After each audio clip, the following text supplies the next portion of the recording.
Hey, listen up for a second. You're not broke because you're lazy. Come on. I know you're out there grinding, waking up early, putting in the hours. Nah, you're broke because you've been programmed that way. And the worst part? You don't even realize it's happening to you right now. It's this quiet, sneaky thing that's been running in the background your whole life, shaping every decision you make about money. And you think it's just how things are? But it's not. It's by design. And once you see it, man, you can't unsee it. Think about your average day, okay? You drag yourself out of bed. Maybe hit snooze one too many times because the alarm feels like it's mocking you. You get to work, whether it's the office, the shop, the site, whatever, and you bust your ass. You're checking off tasks, dealing with the boss or the clients or the never-ending to-do list. You skip the fancy lunch, brown bag it to save a few bucks. You tell yourself, this month I'm really gonna save. You cut back on the little things, the coffee run, the impulse scroll by on your phone. And then the month ends. Rent, bills, groceries, that random repair that popped up, and poof, your account's sitting there looking exactly the same as last month. Maybe even a little worse. No big wins, no breathing room, just enough to get by, and sometimes not even that. You start wondering, deep down, in those quiet moments before you crash at night, is this it? Is this just my life now? Grinding forever and never getting ahead? It feels heavy, doesn't it? Like you're doing everything right on paper, but the results never match the effort. You see friends or family in the same boat, scrolling past the same motivational posts, liking them, but nothing changes. That quiet frustration builds up. And you push it down because what else are you gonna do? This is relatable as hell because I've been there, and I know you have too. It's not laziness. It's exhaustion from a game that was never set up for you to win. Disarm, but here's the truth nobody's saying out loud, and I'm gonna say it straight. The system was never built to make you rich. Never. It was built to keep you functional. Productive enough to show up, pay the bills, keep the economy spinning, but not wealthy enough to step off the treadmill. Think about it. From the moment you're a kid, the messages are everywhere. Get in line, follow the rules. Don't rock the boat. Be reliable. Be a good little worker. It's not some grand conspiracy with guys in suits twirling mustaches, though sometimes it feels that way. It's just how the machine works. Schools, jobs, banks, ads, they all nudge you toward trading your time for money. Month after month, year after year. Enough to survive, sure, but never enough to build something that actually frees you. You stay busy, you stay consuming, you stay controlled. And the craziest part? Most people don't even question it because it's all they've ever known. It feels normal. Safe even, but safe is just another word for stuck. I remember talking to this guy once. Worked 12-hour shifts for 15 years, great at his job, never missed a day, saved every extra rupee he could, still living in the same small place, still worried about next month's bills. He wasn't lazy. He was programmed to stay exactly where he was. That's the shift I want you to feel right now. It's not personal failure. It's the design. Let's go back to school for a minute. Remember sitting there? Get good grades, get a good job, work hard, retire someday. That was the whole script. They drilled it into us. Study hard, pass the exams, get the degree or the certificate, clock in, climb the ladder. Solid advice on paper, right? Except nobody ever taught you the stuff that actually moves the needle. Nobody explained how money actually works, how it grows when you're not looking, how compound interest is like a quiet superpower, how debt can be a tool or a trap depending on how you use it. Nobody taught you how wealth is really created, through ownership, through leverage, through building things that pay you while you sleep. And for damn sure, nobody taught you how the rich actually think. They think in assets, not paychecks.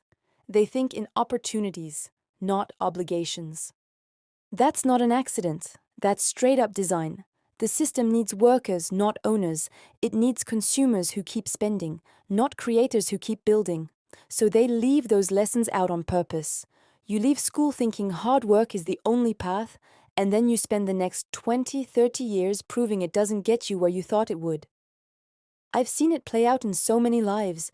People who were straight A students, top of the class, now stressed out at 35 wondering why the promise never delivered. It's not that they're dumb, they just got fed the wrong map. Here's where it gets uncomfortable, and I want you to really sit with this. You've been sold this belief your whole life. Hard work equals success. Put your head down, grind it out, and eventually the rewards will come. Sounds fair, doesn't it? Reality? Hard work without leverage is just slow poverty. That's the collision. That's the moment where everything you believed smacks straight into how the world actually operates. You can work twice as hard as the next guy, but if you're still trading hours for rupees, you're capped. The rich don't get rich by working more hours. They get rich by owning systems, assets, businesses that work for them. Most people stay stuck right there in that collision forever. They feel the gap, they feel the frustration, but instead of questioning the rules, they just double down on the same old effort. More hours, more hustle, more, I'll try harder next month. And the loop keeps spinning. It's heartbreaking because I know the effort is real. The desire is real. But without that leverage piece, it's like pushing a car uphill with the parking brake on. All right, let's break this down into the everyday stuff because this is where it gets practical and where you can actually start to feel the shift. Poor habits, the ones most of us picked up without thinking, they look like this. You spend to feel better after a long day. That little dopamine hit from ordering in, buying new clothes you don't need, scrolling and tapping add to cart. It feels good in the moment, but it keeps you on the hamster wheel. Then there's saving without investing. You put a little aside, pat yourself on the back, but it just sits there losing value to inflation while you wait for the right time. And the big one, fear of losing money. You play it so safe that you never let your money work. You avoid anything that feels risky, even if it's calculated. Now flip it to rich habits. These are the ones that feel weird at first but change everything. Using money to buy time instead of stuff. Paying for things that free up your hours so you can focus on higher value work. Investing before you spend, treating your future self like the most important client you have. Taking calculated risks. Yeah, there's fear, but you learn to move anyway because staying still is the real risk. The difference looks tiny on any single day. Skipping the fancy dinner versus putting that money into something that grows. Saying no to the impulse buy versus saying yes to learning a new skill. But over months, years, decades, massive outcome. It compounds. That's what the programming doesn't want you to see. The power of small, consistent shifts. So, look around you right now. Who's in your circle? The people you talk to every day at work, at home, on your phone. Chances are they're doing the exact same things you're doing. Same job complaints, same money struggles, same weekend routines, same mindset of, this is just how it is.